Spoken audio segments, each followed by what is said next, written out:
Ito naman po mga bossing ko ang ating mahiwagang tubig. Ang tubig mga bossing ko ay isa sa mga pinaniwalaan na napakaswerte. Proven po ito mga bossing ko. Basta ang gagawin nyo lamang, naniniwala ka na makakamit nyo ang inyo po mga pinapangarap kapag ginawa nyo po ito mga bossing.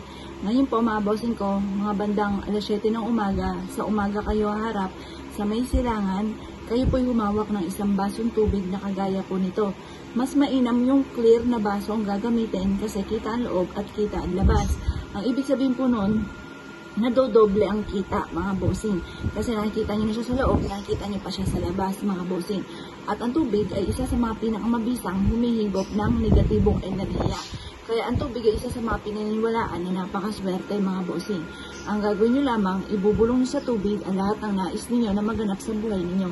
Halimbawa, panalangin ko na magkaroon ako ng maraming pera para makabayad ako sa aking mga pagkakautang.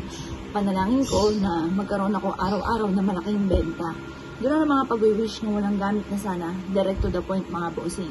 Basta naniniwala ka na makakamtan nyo ang inyo pong mga ninanais ay walang imposible mga bossing. Lalo-lalo na kung pagkatapos nyo itong gawin ay dadagdagan nyo palalo ang sipag at tiyaga. Minsan kasi may mga pagkakataon na masipag tayo, matyaga, pero parang lagi pa rin minamalas. Kaya mas mainam mga bossing ko ay gawin natin ang mga gatong mga pamamaraan upang sa ganon, mag-goodbye kamalasan na po tayo mga bossing. Proven po ito na napakaswerte.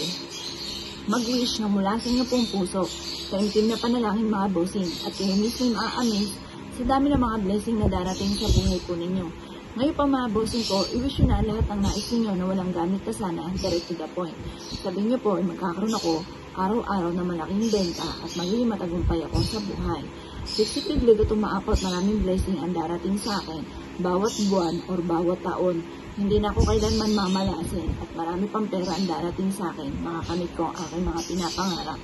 Or kaya po mga bossing ko ay ganito, ang aking karamdaman ay pinapanalangin ko na mawala na. Gumaling na ako sa aking karamdaman at magkaroon ako ng mahabang buhay. Ako at ang aking anak at ang aking mister o ang aking misis, bahala na po kayo kung lahat ng miyembro ng pamilya, i-wish nyo na rin po. Kasi ilalagay naman po natin ito sa inyo pong tahanan, kaya pang miyembro ng pamilya, i-wish nyo na lahat ng nais po ninyo. At pagkatapos, ilagay nyo po ito mga bossing ko sa harapan ng inyong pintuan ng inyong pong main door na hindi po siya madadali o hindi siya mababasag.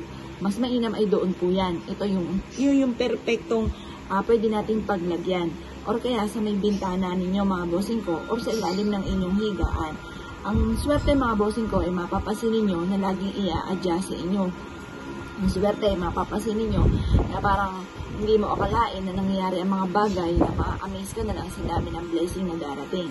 Pero kung ikaw po ay first time nyo itong ginawa, mas mainam gawin nyo ito ng kada 24 oras. Kada 24 oras, itatapon nyo po ang tubig sa lababo. At pagkatapos, hugasan itong mabuti at palitan ulit ng panibago na tubig. At mag-wish ka muli sa may silangan ng mga bandang alas 7 ng umaga. Pero, kung ito po ay lagi-lagi nyo nang ginagawa, nakalipas na ng 1 linggo, pwede naman po mga bossing ko kapag nagdumi na ang tubig, saka nyo na lang ito palitan. Ito pa mga bossing ko ay nagdudulot ng swerte. Kaya kung ikaw ay naniniwala at nais yun ng pagbabago, bagamat ikaw ay masipag at madiskarte at matyaga, subukan nyo na po ito. Kaya kung ikaw ay naniniwala at nais yun po itong gawin, ang siya mga bossing, good luck po sa inyo po lahat.